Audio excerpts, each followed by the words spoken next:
Pessoal, boa noite a todos e a todas. Sejamos aí bem-vindos, sejamos aí bem-vindas. Vamos lá, dando continuidade ao estudo do livro Missionários da Luz. Já estamos no finalzinho dele. Faltam só 5 capítulos para a gente acabar.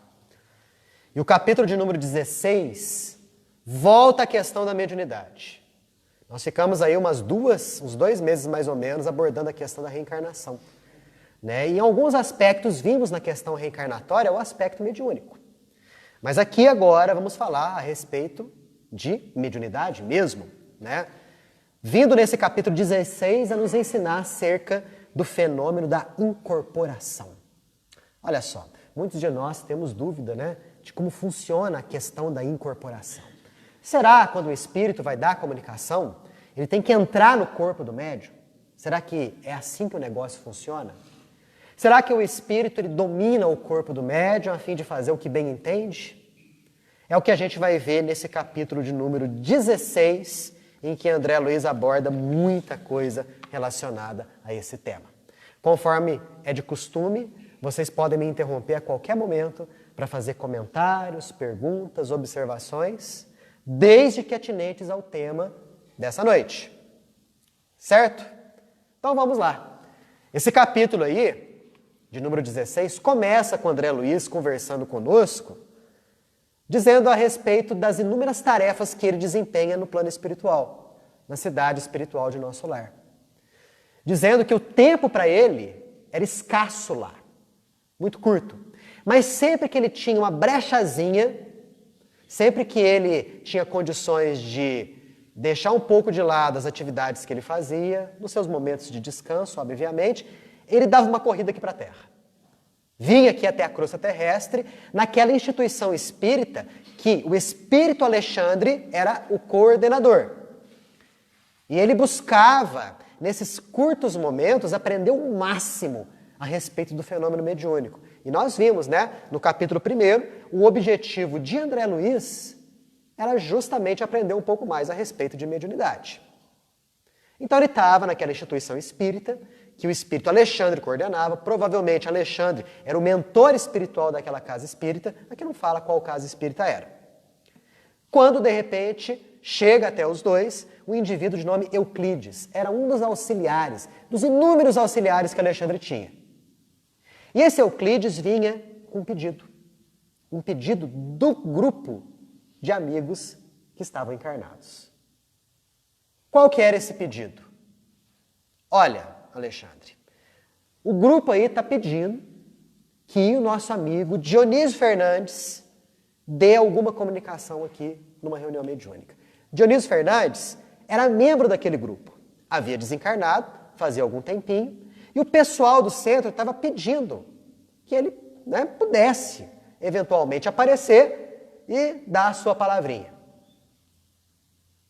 Atualmente, o Euclides continua. Esse Dionísio se encontra numa organização socorrista. E o pessoal aqui está querendo ouvir a palavra dele. Não somente os amigos do centro, mas também os familiares que se encontram angustiados, querendo notícia dele. A esposa que ficou, os filhos, os amigos. Então, seria interessante ouvir um antigo companheiro. Esse era o pedido de Euclides, Pedir autorização de Alexandre. Alexandre, realmente a gente poderia trazer esse nosso companheiro aqui, a fim de que essa comunicação mediúnica possa acontecer, para que ele alivie e tranquilize o coração dos familiares, dos amigos, dos filhos, dê alegria ao grupo mediúnico do qual ele fazia parte. Alexandre falou o seguinte, eu não me oponho nada pessoalmente, porém, nós temos que ver a seguinte coisa. Nossos amigos encarnados aqui, eles realmente nos ajudam bastante, só que eu acho que eles não aproveitariam direito a experiência. Porque eles têm um cérebro muito rico de conhecimentos, porém, o sentimento é meio pobre no terreno da compreensão. E nós sabemos que o médium não é filtro mecânico. Nós sabemos que numa comunicação mediúnica existe muito do colorido pessoal do médium. Daqui a pouquinho nós vamos até abordar um pouco mais a questão do animismo nas comunicações mediúnicas. E nós não sabemos como eles iriam reagir com isso. Porque nem todo médium está habilitado a prestar esse serviço, de dar as devidas credenciais para a identificação do morto que está se comunicando. E tem mais. Aí Alexandre vem enfileirando os contras daquele pedido. Faz muito pouco tempo que Dionísio está desencarnado. Será que ele vai conseguir dar essa comunicação? Terceiro ponto, a família dele é muito pouco integrada no campo do conhecimento espírita, da fé espírita, de pouca espiritualidade. E tem mais. Existe uma grande diferença de vibrações entre as duas esferas. Temos que levar em consideração também a emoção dele, que seria muito grande. Temos que levar em consideração também a instabilidade do médium. Enfim, enfileirando tudo isso, Alexandre fala, ó, não vai dar não. Tem como trazer ele aqui não. Depois de tudo isso, né? Mas o tal do Euclides, ele insiste. Fala assim, olha, eu concordo, Alexandre, com tudo isso que você está falando. Talvez essa experiência aqui não dê certo, mas eu queria mostrar alguma consideração para os nossos amigos encarnados. Eles nos ajudam tanto. Eles ajudam tanto os indivíduos que vêm até aqui em busca de algum consolo, de alguma instrução, de alguma orientação. E eu me sinto devedor deles, Euclides falando. Eu queria dar algum tipo de demonstração do nosso reconhecimento, da nossa estima. Quando Euclides falou isso, Alexandre concordou. Falei assim, bom, já que o negócio é para atender a estima, a confiança, então pode. Tudo bem. Avisa eles que Dionísio vai dar a comunicação. E que ele vai vir aqui na noite de amanhã. E aí, Euclides ficou todo feliz com isso daí. Pode deixar que eu mesmo trago ele, disse Alexandre. Aí, Euclides se afastou. E Alexandre virou para André Luiz e falou o seguinte, olha, mediunicamente falando, as providências a serem tomadas não se diferem muito das providências tomadas no fenômeno da psicografia. Iria ser uma psicofonia. Nós vamos ter que magnetizar a região do córtex responsável pela fala. Não somente isso. Os músculos da boca. Os músculos da região da laringe, do tórax, do abdômen. É todo um trabalho de magnetização profunda a fim de que o fenômeno da psicofonia possa realmente acontecer. Até aqui, alguém quer fazer alguma observação, algum comentário, alguma pergunta? Daniel, então, numa incorporação, não ocorre do espírito entrar dentro do Ó, a pergunta, numa incorporação não ocorre do espírito entrar no corpo. que nem a gente vê naqueles filmes No Ghost. Vou te falar uma coisa, ocorre sim. Ocorre sim. Só que isso daí não seria regra. Na maioria das comunicações por psicofonia, por psicografia, o que acontece é uma grande aproximação do espírito comunicante com o corpo do médium e com o próprio perispírito do médium que está desdobrado. Então não há necessidade do espírito entrar no corpo, mas há situações sim que acontece algo semelhante a uma verdadeira possessão espiritual. Porque existem as possessões espirituais negativas, em que um espírito de baixo nível toma conta do corpo, nem que seja por alguns momentos, e faz e acontece. Como existem as possessões positivas, como no caso, né, de um benfeitor espiritual que queira dar uma comunicação um pouco mais incisiva, um pouco mais de acordo com a sua personalidade, que ele queira mostrar muito de si, e aí acontece o fenômeno da possessão positiva. Quer dizer, pode acontecer, mas não é, pelo menos no meio espírita, uma prática muito comum. No meio espírita é muito mais comum a aproximação perispírito-perispírito, conforme a gente vai ver aqui. E aquela manifestação que ocorre com o Divaldo do Bezerra de Menezes, que ele assume uma personalidade. Até a aparência fica um pouco diferente. Ali a gente pode ver algo semelhante ao chamado fenômeno da transfiguração, né? Até certo momento isso realmente pode acontecer. Quando o Bezerra de Menezes dá a comunicação através do médium, Divaldo Franco. O Divaldo fica realmente com uma aparência até semelhante a Bezerra. A voz, inclusive, fica tudo muito mais. Mas por que isso acontece? A afinidade espiritual ali é tanta que pode haver uma certa mudança, né, na questão molecular do corpo espiritual. E aí pode acontecer essa tal da transfiguração, o que aconteceu, obviamente, de um grau bem mais elevado com Jesus lá no Monte das Oliveiras, onde aconteceu a transfiguração, em que ele se mostrou perispiritualmente falando como ele era. Nesse caso do fenômeno mediúnico, o perispírito do espírito comunicante ele pode imprimir uma certa transformação, né, a fim de ele fazer com que as próprias feições do médium se modifiquem. É como se ele colocasse uma máscara, vamos dizer assim. Ok? Bom, vamos lá então. Alexandre e André Luiz, então, saindo daquele centro espírita, foram até a instituição socorrista localizada no plano espiritual. Qual instituição socorrista? Uma delas, das inúmeras que existem por aí, responsáveis por abrigar indivíduos recém-desencarnados. E aonde que estava essa instituição socorrista? Nos umbrais, em planos inferiores. Então isso daí encerra uma lição para a gente. Dionísio Fernandes era espírita, trabalhador daquele centro espírita, há muitos anos. Desencarnou, foi para onde? Foi para o umbral. Foi para a instituição socorrista do umbral. Então, talvez não vamos esperar muita coisa para a gente. Né? A gente vai desencarnar, muitos de nós temos essa ideia, nossa, eu vou direitinho para nosso lar, ou para colônias superiores, para as regiões da luz. A maioria de nós, e eu me incluo nisso daí, talvez a gente não fique muito afastado da crosta terrestre, não. É mais instituição socorrista localizada nos umbrais. Mas se a gente for direto para uma instituição como essa, graças a Deus. Antes assim, do que penar nos vales de dor e de sofrimento dos umbrais. Mas era lá que o nosso querido Dionísio Fernandes se encontrava. Alexandre chegou lá, conversou com os espíritos benfeitores do local, que o encaminharam para o sujeito que estava lá se recuperando do desencarne. Porque não é fácil desencarnar também, né, gente? Depois do desencarne, raríssimos são aqueles espíritos que se encontram em condições adequadas do lado de lá. Em condições de equilíbrio, de força, de vigor. Boa parte tem que passar por momentos de adaptação, de recuperação das energias vitais. Era o que estava acontecendo com ele. Alexandre chega até Dionísio e fala assim, meu querido, você se lembra daquele grupo nosso de estudos espiritualistas lá na Terra? Ah, eu lembro, que saudade deles. Pois é, eles estão pedindo a tua presença lá. E a gente vai te levar. Na noite de amanhã, você vai até lá, vai utilizar a nossa irmã Otávia como médium, e através dela, vai conversar não somente com o grupo ali, com os amigos, mas também com os familiares. Teus familiares vão estar lá, para você poder conversar com eles. E aí Dionísio fica muito feliz. Que emoção, que coisa boa. Mal espero chegar a hora. Mas aí Alexandre, com aquele jeito firme e amoroso dele, diz o seguinte, mas olha só, pensa bem no que vai acontecer.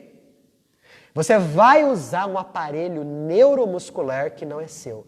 Olha como ele designa a médium. Corpo físico da médium. Aparelho neuromuscular, que não é seu. E você sabe muito bem das dificuldades do médium em oferecer para os encarnados as provas necessárias para a identificação. Então é complicado. E o Dionísio falou assim, não, realmente é difícil. Né? Agora eu estou desencarnado, eu sei. Quantas vezes espíritos se comunicaram através de Otávia e eu duvidei, achando que aquilo ali era coisa da cabeça dela. Agora eu estou aqui e eu sei que realmente o fenômeno da comunicação mediúnica não é dos mais fáceis no que diz respeito a tal identificação. Aí Alexandre fala, ó, bom, então já que você está ciente disso, tenha paciência e compreensão com os nossos irmãos encarnados. Se para você, quando estava encarnado, era tão fácil duvidar, não fique triste se eles duvidarem de você agora. Concentre-se, né? Medite a respeito do assunto, ore bastante. Amanhã vou vir te buscar. Vou vir te buscar e vou te colocar na casa da Otávia, a fim de que você possa ir se adaptando energeticamente a médium. Até aqui, alguma observação? Algum comentário? Então, olha só a trabalheira que é uma comunicação mediúnica. Muitos de nós pensamos que o negócio acontece e flui facilmente. Basta o espírito vir, chegar até aqui, dar a sua comunicação, e realmente não é desse jeito que a coisa funciona. Fala. Esse fato aí do espírito estar em contato com a médium, aí vai ser na casa da médium e não no centro. Por que isso vai acontecer? Porque a necessidade do espírito, horas antes da reunião, está em contato energético com a médium, a fim de que já possa haver uma certa facilitação do processo mediúnico. E até mesmo o espírito já vai jogando na cabeça da médium o que ele pretende falar à noite. E é o que a gente vai ver, é o que vai acontecer aqui. Aí a médium vai ambientando melhor o teor da conversação. E isso daí facilita a própria comunicação mediúnica. Quem é médium sabe disso. No dia da reunião mediúnica, é muito comum o médium se encontrar num estado diferente do estado dele dos outros dias. Pode ser que ele se sinta mais elevado, com uma sensação mais espiritualizada. E aí você pode ter certeza que à noite, algum espírito de bom nível vai dar a comunicação. Como pode ser que durante o dia ele não se sinta bem, sinta-se incomodado, com uma sensação ruim. Pode ter certeza que, à noite, o que vai acontecer é a comunicação de algum irmão nosso atormentado, desequilibrado, algum obsessor. Por quê? Porque já acontece uma ambientação. Os espíritos responsáveis pela reunião mediúnica, eles fazem todo o processo antes da reunião começar. Né? A gente chega lá, por exemplo, 8 horas da noite, fica lá das 8 até as 9, mas o trabalho mediúnico acontece muito antes disso e vai se suceder muito tempo depois. Nós fazemos o 10% da reunião mediúnica. E é normalmente os 10% que dá errado. Porque os 90% que é feito pelo plano espiritual, pelos benfeitores, é executado perfeitamente. Perfeitamente. Quando acontece algum erro, pode ter certeza que o erro é nosso. Fala.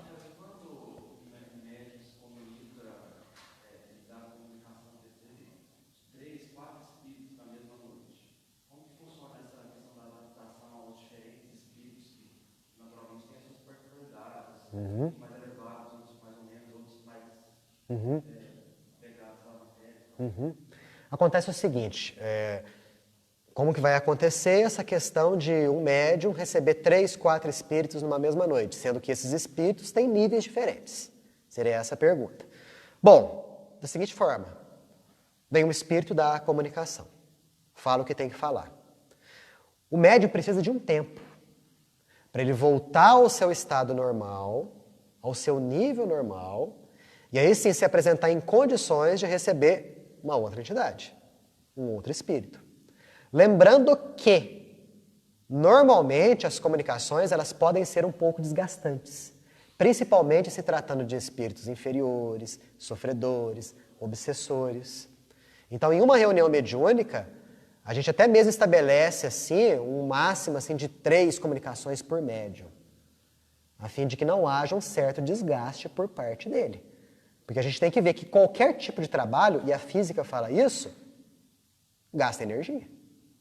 Então existe ali um gasto de energia medianímica, né, que a gente tem sempre que levar em consideração. Mas eu digo em relação ao preparo prévio, né, a aproximação durante o dia desses diferentes espíritos, assim, como que nós falamos lá, para uns ele se sente bem, ele está confortável, e para outros ele já se sente mal, aquela sensação de cansaço. Durante o dia todo, ele tendo essas aproximações diferentes, vibrações diferentes. Mas pela experiência, o que vai acontecer? Quando um médium dá 3 comunicações, por exemplo, você pode ter certeza que as 3 elas são muito similares. Você pode ter certeza que são espíritos, por exemplo, envolvidos em processo de desencarne em que eles não sabem que estão desencarnados. Então você percebe ali, nas 3 comunicações, uma certa identidade daquilo que está sendo dito. Então, o assunto é mais ou menos o mesmo, a ambientação é mais ou menos a mesma. E às vezes, numa dessas comunicações, pode ser que surja um espírito de melhor nível, um benfeitor espiritual. E no caso de um benfeitor espiritual, a adaptação, por conta do médium, é muito mais tranquila. Porque ali, simplesmente, o médium aproveita a energia espiritual superior que flui através dele. Então, para ele, é agradável. Enquanto que aquelas comunicações de mais baixo nível são comunicações mais penosas, mais difíceis de acontecerem. Só uma observação do preparo do médium para ele vir para a reunião, a questão das boas leituras, da boa alimentação. Porque se o médium é desequilibrado, ele faz uma alimentação muito Pesada. muito pesada É. da reunião, se também não tem o preparo de ver boas leituras, se envolve em discussões, né? E aí ele acaba sentindo muita influência dos espíritos que já são colocados ali na reunião. E às vezes muitos médicos que estão nessa situação, da falta de disciplina, eles passam tão mal que às vezes, eu não vou hoje na reunião porque eu não estou sentindo bem. Então ele acaba que não faz o trabalho e ainda fica em casa com o problema de passar mal. Perfeito, Daniel. É isso aí. O preparo do médium, principalmente no dia da reunião, é fundamental. Como você mesmo disse, a alimentação, a vigilância a fim de que ele não se desequilibre emocionalmente. Não é? Porque já está havendo essa preparação. Se bem que o médium tem que preparar todos os dias da semana, mas no dia da reunião é o dia crucial. Né? E pode ter certeza que nesse dia, os próprios espíritos contrários à tarefa do médium vão fazer de tudo a fim de desestabilizá-lo, no intuito de impedir a sua ida até o centro, como você mesmo disse, ou até mesmo perturbar a própria comunicação mediúnica. É o que a gente vai ver que algo similar aconteceu com a Otávia, com a médium aqui, que ia dar a tal da passividade, a fim de que Dionísio pudesse falar. Bom, no dia seguinte, o que aconteceu? Alexandre e André Luiz foram até aquela instituição socorrista, pegaram Dionísio e levaram Dionísio para a casa de Otávia. Lá já estava Euclides, que é aquele sujeito lá que fez o pedido. Alexandre deixou Dionísio lá e falou o seguinte, vou deixar vocês aqui, volto por volta aqui das 18, 19 horas, porque a reunião começa às 20 horas, para todos juntos irmos ao centro. E aí Alexandre foi embora e deixou o trio lá. Qual que era o trio? Euclides, que era um benfeitor espiritual, André Luiz, que era o aprendiz, e Dionísio, que ia dar a comunicação à noite. Deixou os três na casa da médium Otávia. Os três entraram. E aí Euclides levou os dois para um quartinho onde a médium fazia suas preparações. E explicou, nesse pequeno recinto, Otávia faz as suas preces, as suas meditações, por isso que a atmosfera aqui é uma atmosfera balsâmica, uma atmosfera tranquila, elevada. E André Luiz manifestou o desejo de conversar com Otávia. Conversar não, de conhecer Otávia. Deixaram o Dionísio lá, Otávia estava cozinhando. De cara, André Luiz percebeu. Estava pálida, abatida, né? Já era uma pessoa que não era novinha. Mas o que será que tinha acontecido com ela? Euclides explica.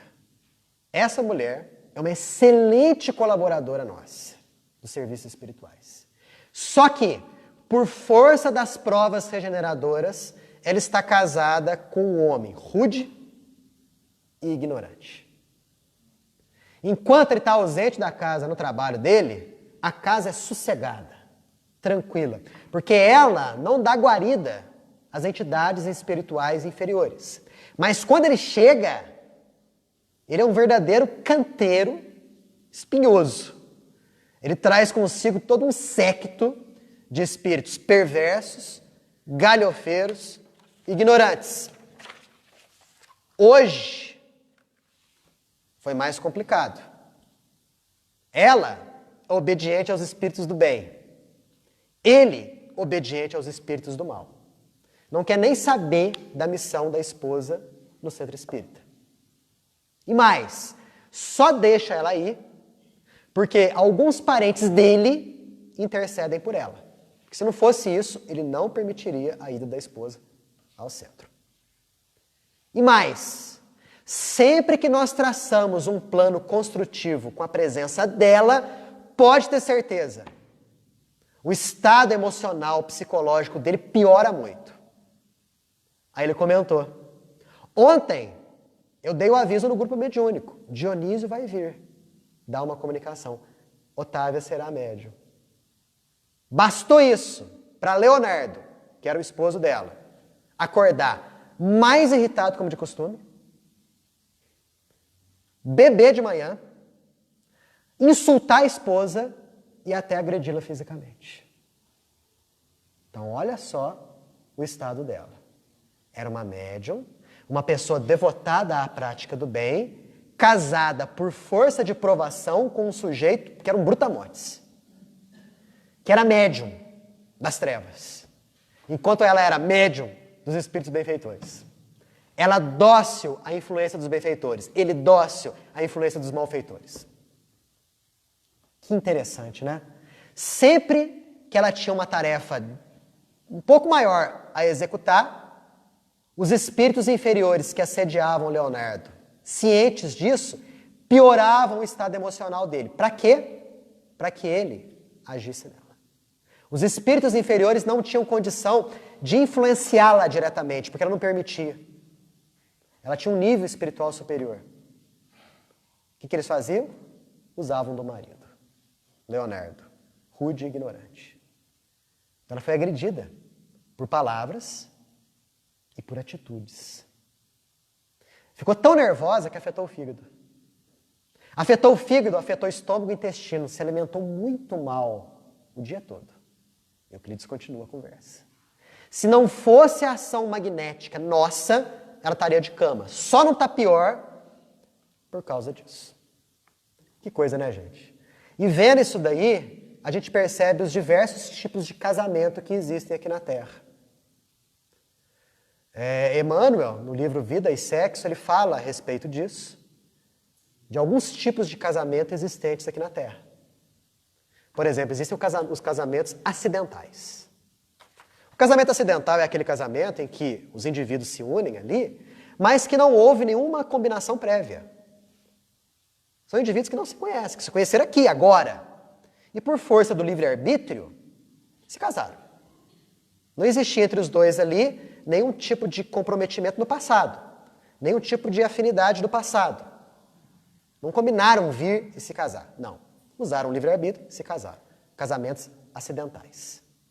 Muitos casamentos na crosta terrestre são casamentos acidentais. A maioria não dá muito certo. Porque geralmente os casamentos acidentais se dão mais por conta do externo. Seja na questão física, seja na questão sexual, seja na questão econômica, financeira, social. E a gente sabe que quando o relacionamento é construído na base disso, ele é muito frágil. Mas alguns casamentos acidentais pode ser de almas afins que realmente estão começando ali uma nova relação, que pode se perpetuar por outras vidas. Esses são os acidentais. Existem os casamentos provacionais, que era o caso, talvez, aqui, da nossa querida Otávia, em que os dois ali, no passado, tiveram algum tipo de entrevero. Indivíduos que não gostam um do outro. Indivíduos que houve algum tipo de altercação, algum tipo de comprometimento entre ambos. Antes de reencarnarem, combinaram, vamos nos casar. Vamos nos casar a fim de que juntos a gente possa crescer espiritualmente, e com amor cobrir a multidão dos nossos erros. A maioria dos casamentos aqui na Terra são casamentos provacionais. A maioria. São de almas que têm ali um passado, mas que ali no passado, os dois ali não passaram na mesma penguela. Então vem aqui a fim de se reerguerem juntos. São os provacionais. Existem os casamentos sacrificiais, em que um deles, um dos cônjuges, tem um nível espiritual melhor e o outro bem inferior. Por que se chama sacrificial? Porque esse que é bem melhor aceita vir se casar com aquele que é inferior com o objetivo de auxiliá-lo. Então, é algo bem penoso, bem complicado. Mas como o sujeito aqui é bem melhor do que o outro, ele, com esse amor, ele supera as dificuldades. Existem os casamentos afins. Os casamentos afins são entre duas almas que se afinizam muito. No terreno dos sentimentos, dos conhecimentos, São almas afins de outras épocas. Vêm para consolidarem esses laços de afeto. Casamentos como esse são raros aqui na Terra. Mais raros ainda são os casamentos transcendentais, que são aqueles casamentos de duas almas muito evoluídas, que vêm aqui para exercerem uma missão para benefício geral. Esses são mais raros ainda. Então, aqui na Terra, o que é comum? Acidental e provacional, né? Sacrificial, talvez nem tanto, os outros dois mais raros ainda. Talvez o caso da nossa Otávia aqui, como foi dito, por força de provação, é um casamento provacional. Né? Sobre isso, alguém quer perguntar alguma coisa? Então vamos lá. André Luiz, depois de saber do estado da mulher, coitada, vira para Euclides e fala o seguinte: olha, mas ela não pode ser substituída? Alguém não pode substituí-la? E Euclides fala: olha, improvisar não tem jeito. Todos os serviços exigem preparação. E ninguém pode tomar o lugar dela. Não tem como. E André Luiz fica penalizado com a situação da mulher. Uma boa mulher, com o marido brutamontes. E faz uma pergunta interessantíssima. O Euclides, ela não deveria ser mais feliz para servir melhor, não? Para ser mais útil? É mesmo, né, gente? Poderíamos até perguntar isso, né? Poxa, ela está passando por uma situação tão difícil com o esposo, está aí passando mal, né? Vai dar uma passividade mais à noite, nem sei se vai conseguir. Se ela tivesse uma vida tranquila, né, com um marido que a compreendesse, ou se ela tivesse uma situação socioeconômica boa, ela não poderia ser mais útil? E Euclides fala o seguinte: poderia, né? A mediunidade, o exercício bom da mediunidade não é incompatível com o bem-estar material. Só que, tem sempre um só que, né? Tem sempre um porém, tem sempre um mas. Nós, espíritos encarnados, é mais ou menos assim que a coisa funciona. Quando estamos muito bem, muito tranquilos, sob o ponto de vista socioeconômico, normalmente o que a gente faz? A gente relaxa. A gente aproveita a vida material. Poucos desenvolvem ali o olhar espiritual e busca crescer espiritualmente. Por isso que muitos indivíduos, eles se elevam espiritualmente nas provações, nas dificuldades, nos problemas. Que é um caso patente aqui do Chico Xavier. Dê uma olhada como foi a vida do Chico. Desde pequenininho, até ele atingir uma certa maturidade aqui encarnado, o quanto que esse sujeito passou por problema, por dificuldade. E ele sempre falava isso, que as dores, os problemas, as dificuldades faziam com que ele ficasse no caminho certo. Não que a gente deva fazer apologia do sofrimento, não é nada disso. Mas notem, usando as dificuldades, é muito mais comum o indivíduo, aceitando isso, crescer espiritualmente. É o que Euclides fala aqui. A luta intensiva dilata as aspirações íntimas. O sofrimento, quando aceito com fé, cria asas espirituais. Então, olha só que coisa interessante. Talvez se a Otávia fosse casada com um sujeito bom, que a respeitasse, talvez se a Otávia tivesse um nível econômico melhor, ela não fosse a médium, a servidora que ela era. Mas é sempre bom repetir. O exercício da mediunidade com os benfeitores espirituais não é incompatível com o bem-estar material. É só nas nossas condições um pouco mais difícil a gente enxergar isso daí. Dúvidas? Perguntas? Bom, o que a Otávia estava fazendo na cozinha? Preparando a janta. Como era dia de reunião mediúnica, ela costumava preparar a janta mais cedo. André Luiz olhou no relógio, era 4 horas da tarde. Estava preparando a janta, 4 horas da tarde, né? Porque 8 horas ela tinha que ir para a reunião. Preparada a janta ali e tal, ela correu para o quartinho dela, onde ela fazia suas orações, o seu preparo. No que ela entra no quarto, Euclides já coloca o futuro comunicante junto dela. E ela faz as suas preces, pedindo a Deus equilíbrio, energia para a reunião à noite. Olha a importância, como o Daniel disse agora há pouco, do preparo do médium antes da reunião. Olha só como que equilíbrio não se improvisa. A pessoa tem que ir atrás, tem que buscar. É importantíssimo isso. Por isso, quando a gente chega afobado, apavorado lá de fora, é muito complicado, de repente, a gente serenar o pensamento para oferecer condição para o espírito da comunicação.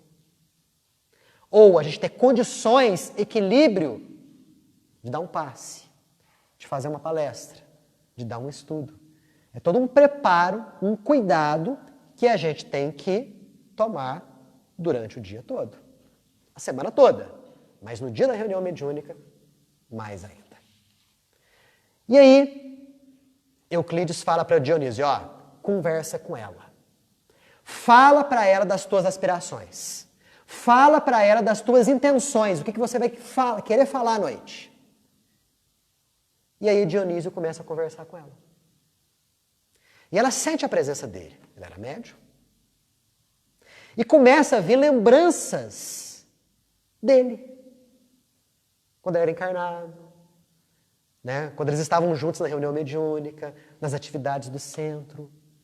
Ele começa a falar longamente do desejo dele em conversar com os familiares, em rever o grupo de amigos. E nisso, cria-se um laço fluídico entre os dois. Aí, o Donizete, essa é a aproximação que acontece antes da reunião mediúnica. Feito isso, Otávia já estava mais ambientada com o assunto que ia ser desenvolvido à noite. Para ela, ia ser mais fácil receber aquele espírito e dar a comunicação. Porque ela já estava sabendo mais ou menos o assunto que ia ser desenvolvido. Por isso que quem é médium, às vezes, dá alguma comunicação e depois até comenta, olha, esse assunto estava na minha cabeça o dia inteiro. Olha, essa situação me ocorreu durante todo o dia, já faz alguns dias.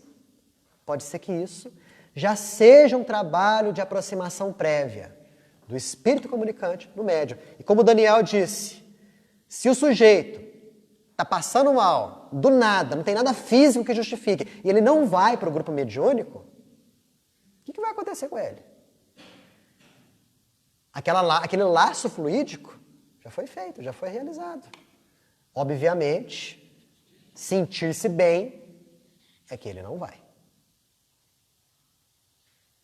Bom, o ambiente era tranquilo, sossegado, acolhedor, espiritualizado. Quando chega quem? Adivinha quem que chega? O marido dela, Leonardo. Já chegou batendo na porta e falando um monte de palavrão. Chegou desse jeito. Né? E ela, coitadinha, levanta toda assustada para poder servir o jantar para ele. Ele chega acompanhado por um séquito de espíritos de baixo nível acompanhando. E ela, com toda a paciência evangélica, serve o jantar a ele. Serve o jantar aos 2 filhos que já eram moços, 2 filhos maiores, né? Tolerando toda aquela impertinência do sujeito. Arrumou a mesa da cozinha, lavou a louça, e o cara lá todo encharcado de vinho. Ela vira para ele e fala, Leonardo, hoje é dia de centro. Eu tenho minha reunião. Vou ter que sair um pouco mais cedo daqui, antes das 8, para poder chegar no centro. Ele, o quê? Reunião mediúnica? Hoje a senhora não vai. Pode ficar aqui. Aí André Luiz se assusta. Não. E agora, hein? E Euclides fala o seguinte, eu já esperava por isso. Olha como é que os benfeitores são, né? Eles já antecipam situações. Eu já esperava por isso, disse Euclides. E eu pedi a uma amiga nossa que trouxesse até a casa de Otávia uma tia do Leonardo. Ela vai fazer a cabeça dele. E não deu outra. Dali a alguns minutos, batem palma, né? A casa dela não tinha campainha. O Leonardo vai atender, é a tia dele. Uma velhinha sorridente, né? Simpática. Olha, Otávia. Chamava-se Georgina a mulher. Ainda bem que acabou o dia, né? Vim aqui para juntas irmos para o centro. E ela, ali limpando as lágrimas, a Otávia, né, fez um esforço para sorrir. Ah, minha boa Georgina, hoje eu não posso. O Leonardo está meio indisposto, né, está querendo dormir mais cedo. E a tia, né, macaca velha, né, fala assim, ah, já sei. Aí foi até o sobrinho, coloca as mãos no ombro dele. Fala o seguinte, ó, meu filho, que você queira adiar a sua realização espiritual, eu não posso fazer nada. Mas olha, não se interponha entre a sua esposa e o dever que lhe compete. Ela tem um dever a cumprir lá no centro. Não se coloque entre ela e o dever, a fim de que as consequências, né, sejam as melhores possíveis para você. Caso contrário, poderia até eu fazer com que ela se insurgisse contra você, mas eu estou pedindo. Sua atuação contra o bem não ficará impune. Ela é uma excelente esposa, aguentou tuas impertinências a vida inteira, cuidou muito bem dos teus 2 filhos, e ela vai. Falando isso com energia. André Luiz via os jatos energéticos que saíam da boca dela e batiam no Leonardo, né? Já estava todo, né, com a caveira cheia de vinho. Aí ele para, pensa melhor, né? Fala assim, não, tá bom. Com você ela pode ir. Sempre com você ela pode ir. Olha só como que as coisas se resolvem, né? E olha só a dificuldade que muitos indivíduos têm em exercer as suas tarefas dentro de um centro espírita. Porque se ele, talvez, não tenha a guarida, não dê a guarida aos espíritos inferiores, os espíritos inferiores lançam desse artifício e influenciam negativamente aqueles que estão ao redor dele para perturbá-lo emocionalmente. Era o caso dela. A coitadinha ficou perturbada emocionalmente o dia todo e quase que não foi. Porque o brutamontes do marido dela queria que ela fosse. A sorte que o benfeitor espiritual é mais esperto, né? E antecipou a situação. Nisso chega o Alexandre. Vamos para o centro? Bora para o centro. Foram para o centro, então. Até aqui, alguma pergunta? Observação? Fala. Você vê que o inverso, quantas pessoas falam que estavam indo para o centro e chegam assim? As famosas visitas, né? Gente, isso é tão comum que não pode ser obra do acaso. Quantas vezes eu já ouvi isso? Olha, eu estava para ir para o centro, de repente chegou uma visita do nada. De repente chegou um amigo, chegou um parente, veio aqui conversar. E aí? O que a gente deve falar para um sujeito desse? Com toda coragem, com toda educação, esclarecer. Olha, está na hora da minha atividade no centro. Se quiser me esperar aqui em casa, pode ficar à vontade, né? Eu exerço a minha tarefa, depois a gente volta para prosear um pouco. Ou volta outro dia. Tem parente que você tem mais liberdade. Não, volta outro dia, né, que eu tenho que ir para o centro. Né, outro dia a gente conversa. Com outras pessoas não dá para você falar isso. A pessoa é melindra, né? Fica aí, fica à vontade, abre a geladeira, liga a televisão, a casa é tua. Mas eu vou para o centro, daqui a pouco eu volto. Aí a gente conversa. Porque é muito comum isso. Tá se preparando, acontece algum imprevisto. Quem tem filho pequeno sabe disso também, né? É o dia que a criança mais chora, é o dia que a criança faz birra, né? É o dia que parece que tem uma multidão dentro da tua casa. E tem mesmo, às vezes tem. Impedindo a tua ida ao centro, né? E se a gente não tiver a devida força, o devido equilíbrio, a devida tolerância, a gente não vai mesmo. Nós não vamos. E aí eles nos vencem. Os malfeitores nos vencem. Se você não tiver força de vontade, confiança e equilíbrio para poder ir e exercer o teu dever, você perde. Ok? Não é à toa que quando a gente começa uma tarefa aqui, parece que o mundo ao nosso redor se revolta. Né? Vou começar a dar passe no centro. Pode ter certeza, aquele dia teu vai ser o dia mais complicado. Vai ser um dia difícil, o teu chefe vai encrencar com você, né? O teu amigo vai te dar patada, você vai ficar irritado com tudo, você está no trânsito, o cara te dá uma fechada, né? Dá aquela vontade de xingar até a penúltima geração dele. Quer dizer, são aquelas situações que sempre vão surgir para te cutucar. Se nós não tivermos o necessário equilíbrio, o nosso trabalho fica comprometido sim. Mas faz parte. Tá? Bom, aí chegou a comunicação. Preparativos. O grupinho chega no centro. Chegou no centro, André Luiz já nota aquela intensa movimentação espiritual. Trabalhadores de um lado para o outro, nas tarefas de proteção, preparo, assistência. Ali havia a família do Dionísio, mulher e filhos, alguns amigos do Dionísio na assistência, para poder assistirem à comunicação. Por parte dos benfeitores, tudo era organização, tudo era preparo, tudo era destreza. Foi feita ali uma prece pelo diretor da reunião. E nesse meio tempo, eles começaram a agir em Otávia. Começaram a dar passes tranquilizantes nela. Principalmente na região do fígado, estômago e intestino. Era preciso que ela estivesse bem, a fim de que a comunicação pudesse fluir bem. E não somente aí, mas também na região do córtex cerebral, responsável pela fala, dos músculos da boca, faringe, laringe, tórax, abdômen. Todo um preparo magnético. E aí, Otávia, que estava combalida, coitado, o dia inteiro, começou a se sentir cada vez mais forte, cada vez mais confiante. Isso daí, alguns de nós sentimos nas nossas tarefas do centro. Às vezes, a gente chega lá de fora, depois de um dia complicado, cansativo, com a energia lá para baixo. Mas aí a gente chega aqui, começa o exercício das nossas funções, parece que ganhamos uma energia extra. Pode ter certeza. A energia extra é proveniente dos nossos benfeitores. Quando nós chegamos até aqui para exercer alguma coisa no centro, os benfeitores já vêm e já começam a nos preparar magneticamente, fluidicamente, energeticamente, para as tarefas a serem desempenhadas. A gente pensa que está sozinho, a gente pensa que tem só encarnado, mas os desencarnados são um número muito maior, com tarefas das mais variadas possíveis. E aí, depois da prece inicial, depois do preparo magnético em Otávia, o que acontece? Otávia sai do corpo. Reparem. Para as atividades mediúnicas, o desdobramento é passo inicial.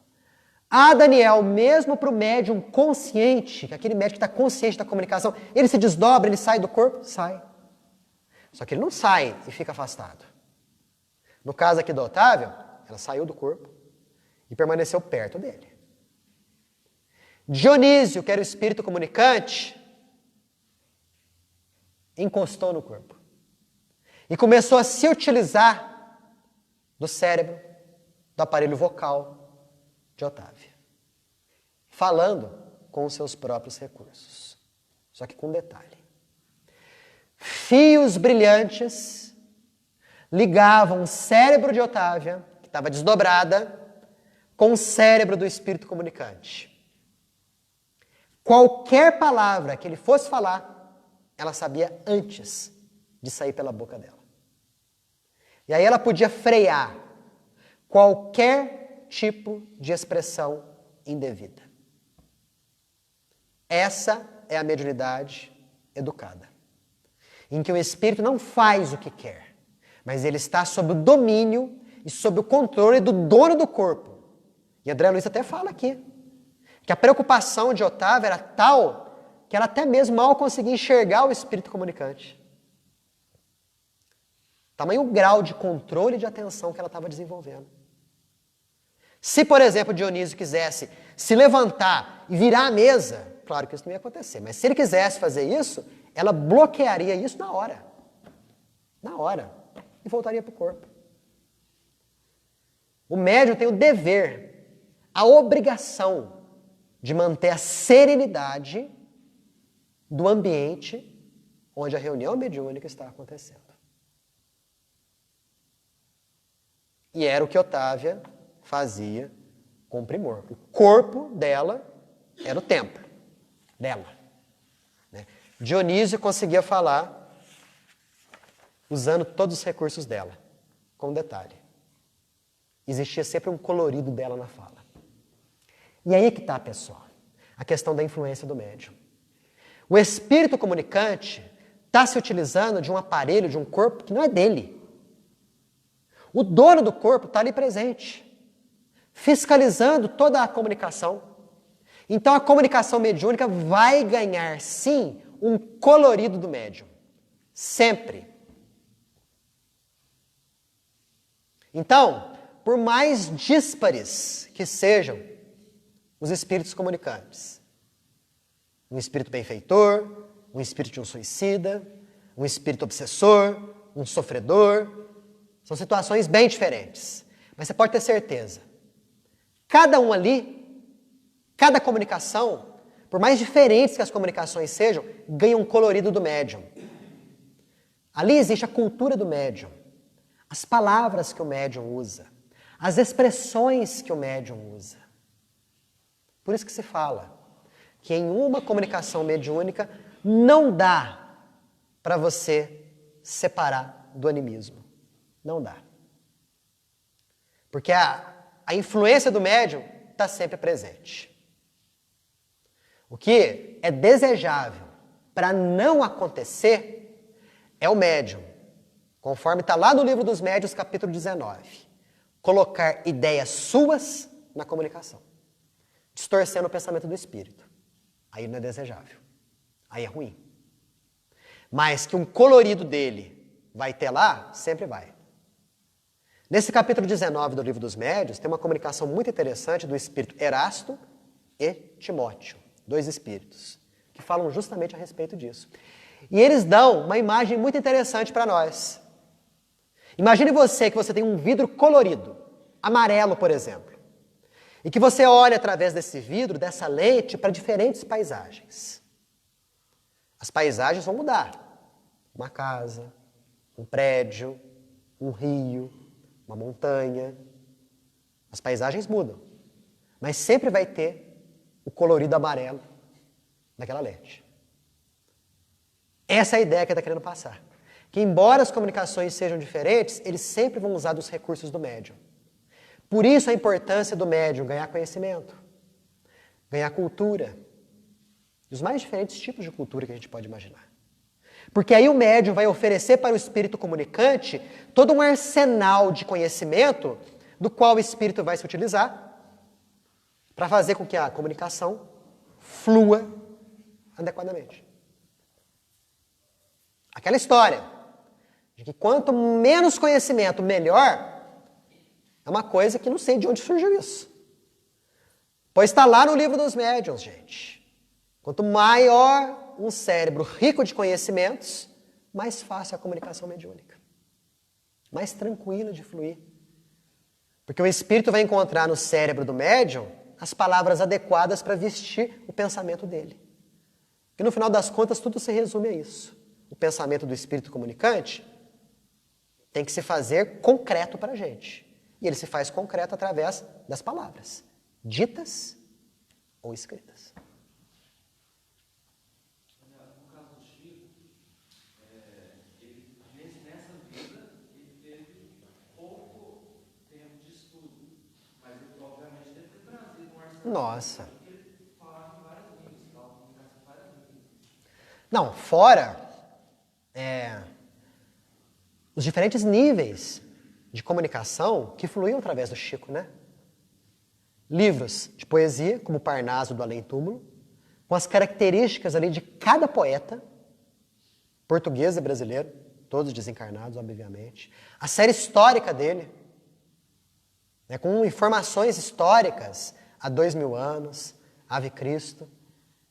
As cartas dos parentes mortos, né, desencarnados, de inúmeras pessoas que chegavam até ele, com as características ali todas de identificação.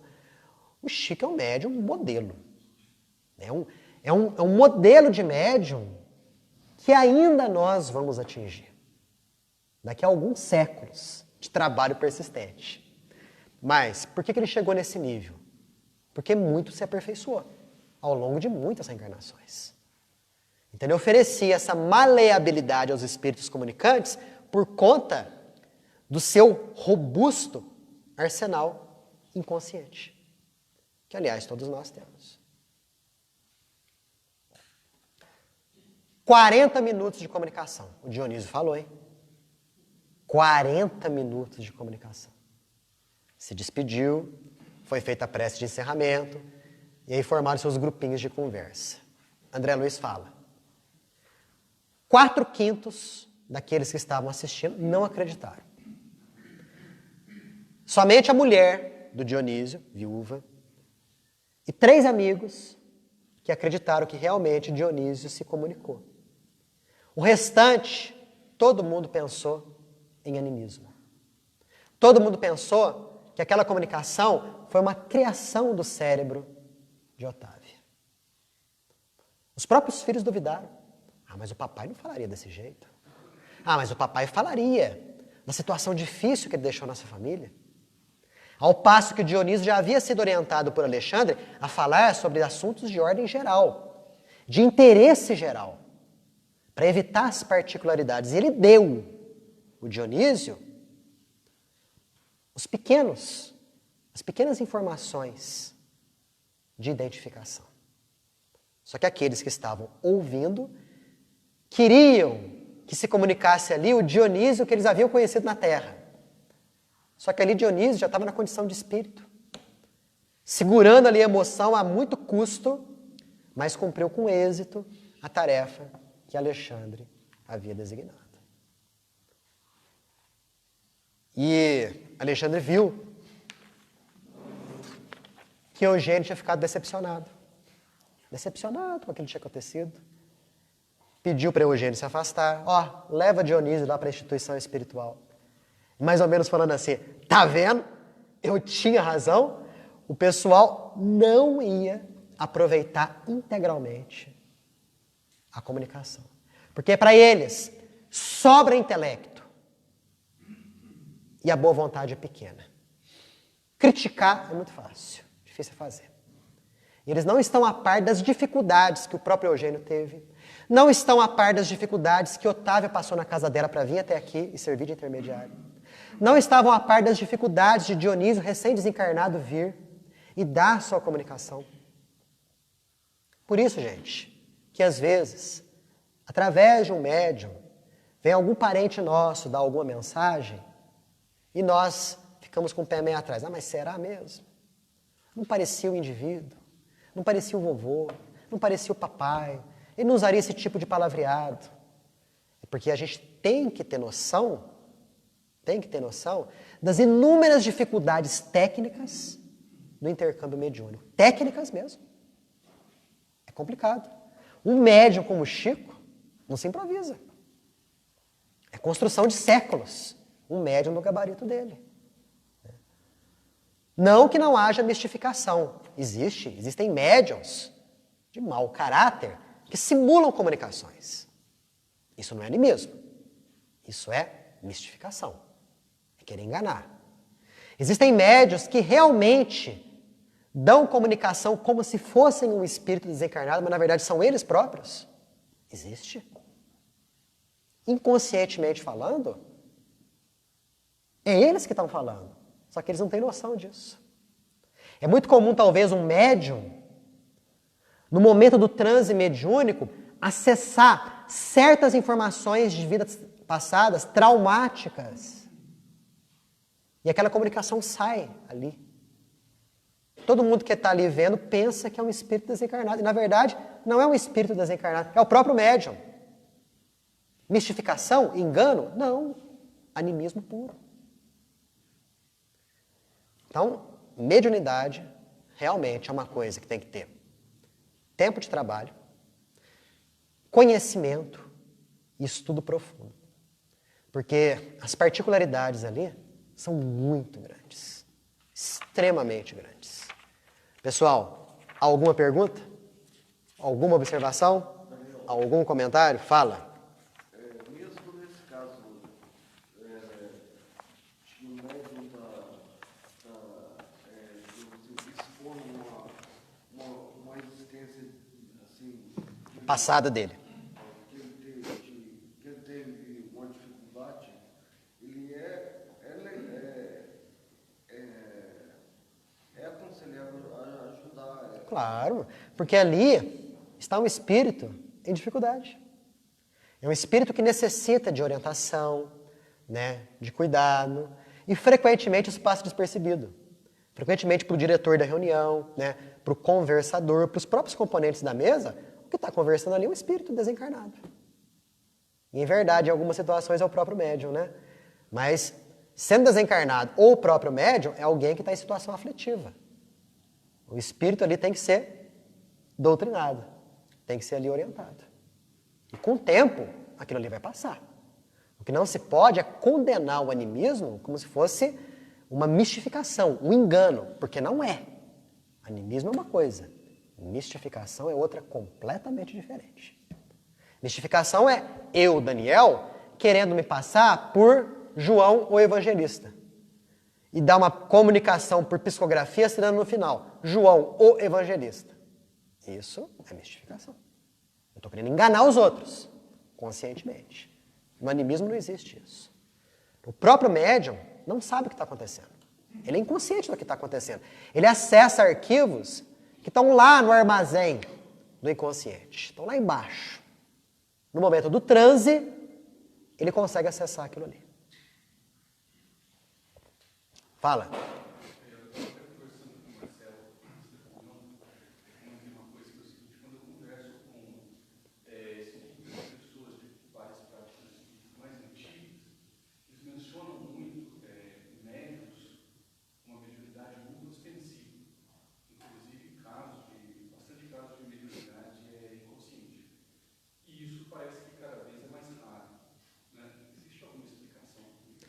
Acontece o seguinte, que a tendência, a partir de algumas décadas para cá, é fazer com que o médium fique mais consciente durante as comunicações, a fim de que ele possa participar conscientemente das comunicações, oferecer um material que é dele, a fim de que ele possa ajudar o espírito comunicante. Porque consciente, todos os médiuns ficam. Tanto aqueles médiuns sonambúlicos, espiritualmente falando, eles estão conscientes. Eles estão ali fiscalizando a própria comunicação mediúnica. Talvez eles não guardem as informações que foram passadas quando eles voltam para o corpo, mas conscientes todos estão. Então a tendência é que o médium, ganhando conhecimento, experiência, estudo, fique cada vez mais consciente no âmbito das comunicações. Porque é muito mais cômodo para o médium falar o seguinte: eu fiquei inconsciente durante toda a comunicação. É como se ele quisesse passar para os outros um atestado de veracidade. Aquilo que aconteceu não foi meu, porque eu não sei o que aconteceu, eu não sei o que eu falei. A própria Federação Espírita do curso do EPM, eles ensinam a trazer o médium para a consciência, mesmo que é inconsciente. Em questão de, às vezes, é realmente mais tranquilo com o doutrinador. Exato. Claro, porque ali o médium, nesse caso, torna-se um parceiro mais atuante, mais ativo dos benfeitores espirituais. A questão da passividade não significa você liberar geral, né? Os espíritos podem fazer o que quiser comigo. Não. A passividade significa que você permite que o comunicante dê a comunicação, mas você fica vigilante, atento e colaborando da melhor maneira possível. Já que Jesus é nosso modelo e guia, ele era médium consciente o tempo todo. Jesus era médium consciente o tempo todo, de potências superiores a ele. Que coisa, hein? Dá nem pra gente imaginar essas potências superiores. Pessoal, semana que vem, capítulo 17, doutrinação. Vamos falar sobre doutrinação.